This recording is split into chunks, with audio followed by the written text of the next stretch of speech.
El encapuchado del jardín. A pesar de que uno de los mayores entretenimientos de la época moderna es la televisión, todavía existen personas que gustan de una buena charla en compañía de amigos y familiares.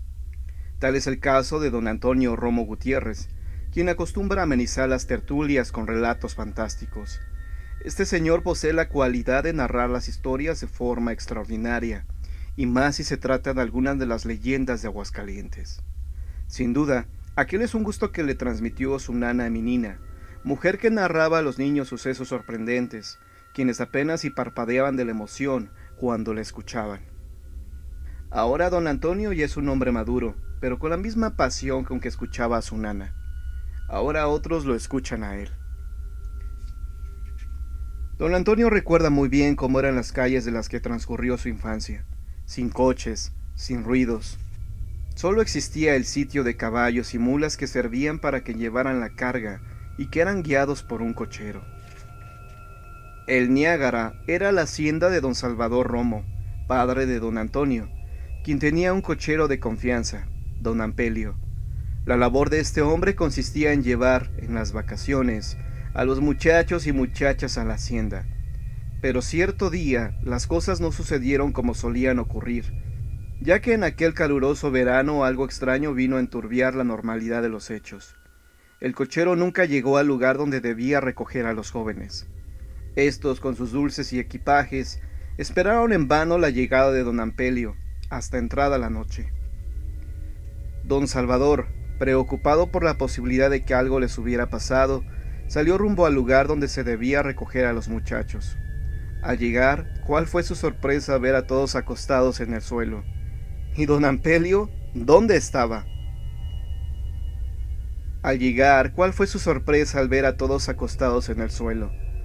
Todo mundo sabía que don Ampelio era un hombre cumplido y responsable, y que jamás dejaría abandonados a estos jovencitos, por lo que para don Salvador lo más lógico era pensar que don Ampelio le hubiera ocurrido algo. Desesperado y preocupado, con todo y los muchachos fue a buscarlo a su pueblo, donde era muy seguro que pudiera encontrarlo.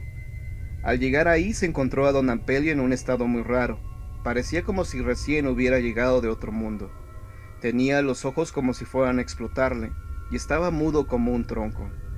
Lo único que pudo decir la esposa del cochero a don Salvador fue que su marido partió hacia el Niágara, pero regresó en menos de lo que cantaba un gallo, con cara de tonto, sin poder hablar, blanco como la leche y con los ojos a punto de salirle de sus órbitas. Después de escuchar el relato de la esposa de don Ampelio, don Salvador regresó con los muchachos a la hacienda. ¿Pero qué era lo que le había sucedido a este hombre? Pasados 8 días, después de que don Ampelio se recuperó totalmente y regresó a su trabajo, don Salvador lo interrogó. La explicación del cochero fue la siguiente.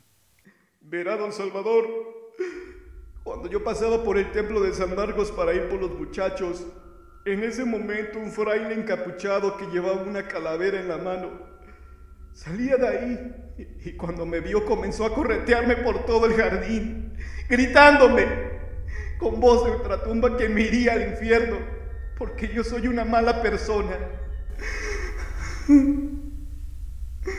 Entonces, por el miedo y el cansancio de la corretiza que me dio, perdí el conocimiento.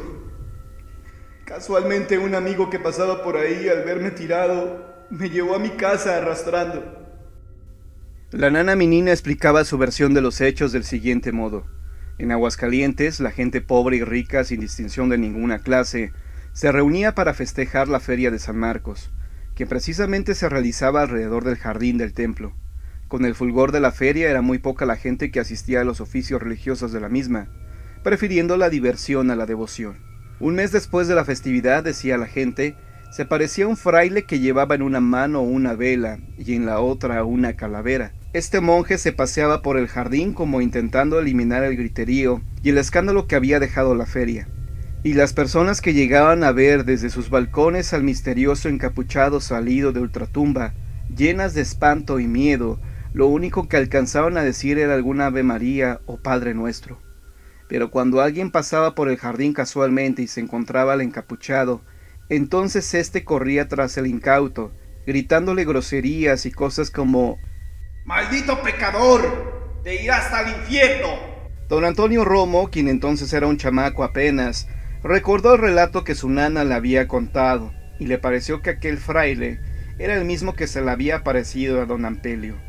Él, junto con su grupo de amigos, decidieron ir a buscar al encapuchado del jardín, para enfrentarlo y ahuyentarlo, ya que mucha gente tenía miedo de pasar por ese lugar. Fue así como una tarde llegaron al jardín. Cada uno se escondió en un lugar donde no lo pudiera ver el fraile, y de esta forma tuvieron la oportunidad de sorprenderlo. Y a buena fue que lo consiguieron, ya que pudieron acorralarlo, y uno de ellos le quitó la capucha, otro la calavera, y a su vez, el otro lo pateó mientras el monje encapuchado decía: ¡Malditos desgraciados! ¡Se los va a llevar el diablo! Pero la sorpresa aumentó cuando, al verle la cara descubierta, comprobaron que el misterioso hombre no era otro sino el sacristán de la iglesia, que se divertía de lo lindo asustando a las personas. A pesar de que don Antonio y sus amigos dijeron hasta el cansancio la identidad del encapuchado, nadie les creyó, y la leyenda del encapuchado del jardín sigue estando más viva en Aguascalientes.